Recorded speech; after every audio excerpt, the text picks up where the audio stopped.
Pelaksana tugas Menteri Komunikasi dan Informatika Mahfud MD mengungkapkan akan melantik 4 pejabat eselon 1 yang baru di Kementerian Kominfo pada Selasa 23 Mei. Mahfud menyebutkan sudah mendapatkan 2 nama dirjen dari 5 kedirjenan di Kementerian Kominfo. Pelaksana tugas, wewenang dan tanggung jawab Menteri Komunikasi dan Informatika Menkominfo Mahfud MD mengungkapkan akan melantik 4 pejabat eselon 1 yang baru pada Selasa 23 Mei 2023. Hal ini disampaikan Mahfud seusai melaksanakan rapat bersama jajarannya di Kementerian Komunikasi dan Informatika pada Senin 22 Mei. Tentang apa yang akan dikerjakan, apa yang sedang dikerjakan, dan apa problemnya. Hanya itu tadi rapat kami koordinasi, tidak ada informasi yang lebih dari itu. Tadi baru dapat 2 kedirjenan. Dari 5 pejabat eselon 1 yang diagendakan baru 2 karena akan diteruskan besok lagi.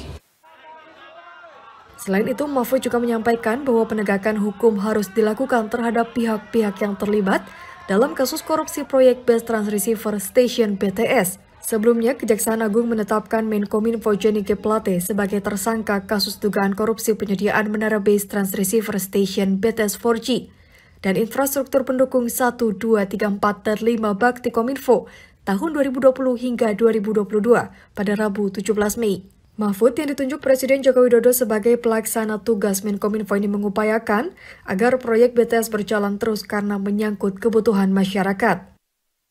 Pemirsa, Presiden Joko Widodo mengadakan pertemuan tertutup dengan Menko Polhukam Mahfud MD di Istana Merdeka Jakarta pada Senin 22 Mei. Dalam pertemuan tersebut dibahas mengenai tugas khusus Menko Mahfud sebagai pelaksana tugas Menkominfo dan kelanjutan proyek Base Transceiver Station.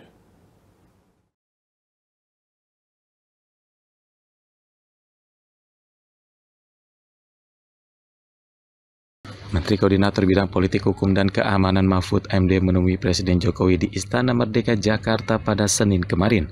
Dalam agenda tersebut, Mahfud yang saat ini menjabat sebagai pelaksana tugas Menteri Komunikasi dan Informatika mengatakan ia diberi mandat khusus dari Presiden untuk menyelesaikan masalah pembangunan menara Base Transceiver Station atau BTS. Oleh karena itu, proyek pengadaan menata BTS akan tetap dilanjutkan sesuai perintah Presiden Jokowi. Tadi itu dapat arahan dari Presiden karena itu proyek sudah didesain sebagai strategi pembangunan, kebijakan strategis pembangunan untuk pelayanan rakyat sejak tahun 2006 dan sudah berjalan bagus setiap tahun, sudah dipertanggungjawabkan. Maka itu kita usahakan untuk dilanjutkan karena kalau tidak itu yang lama-lama hilang lalu ke depannya lagi rakyat akan mengalami kerugian. Mahfud menegaskan pihaknya telah mendorong Kejaksaan Agung untuk menyelesaikan masalah ini berdasarkan hukum dan undang-undang yang berlaku. Sementara itu, Presiden Jokowi belum memutuskan pengganti Johnny Plate dalam jajaran Kominfo. Publik diminta untuk terus mengawal kasus korupsi pengadaan menara BTS di pengadilan.